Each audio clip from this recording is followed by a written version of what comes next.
Laura, would you like to continue commenting on what you're kind of seeing in the existing operations in Oregon? And then I'll have Keith chat about some other systems he's seen.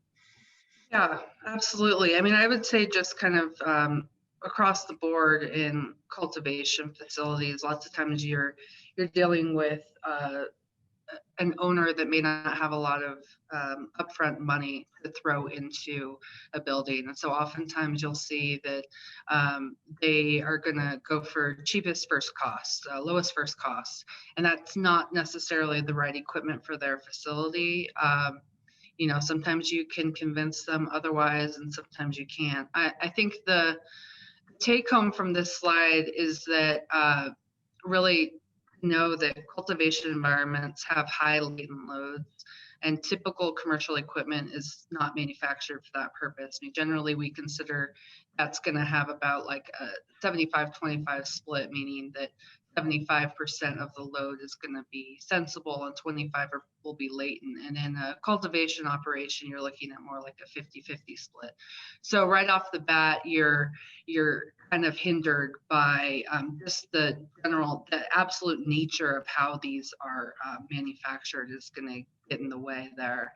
And then I think that the other thing just to know is that photosynthesis is at the backbone of any appropriate HVAC system choice. And so you really have to keep in mind that you're creating an artificial environment to mimic the best natural growth environment that these plants would normally grow in.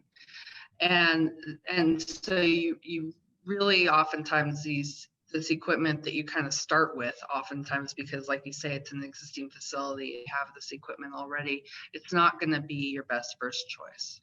I wanted to ask point blank, is energy recovery possible, like to work on with cultivators in operations that are making do with what they have with some of these types of systems?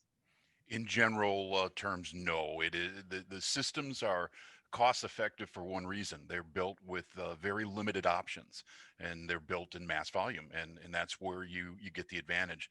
So we see the person that put a standard conventional air handler in the space and then throws in a bunch of portable dehumidifiers because they found out, as Laura pointed out, it didn't remove enough moisture, and so you don't have this integrated system. The other part about it is asking the question, do you control temperature?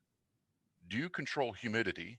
Or do you control temperature and humidity?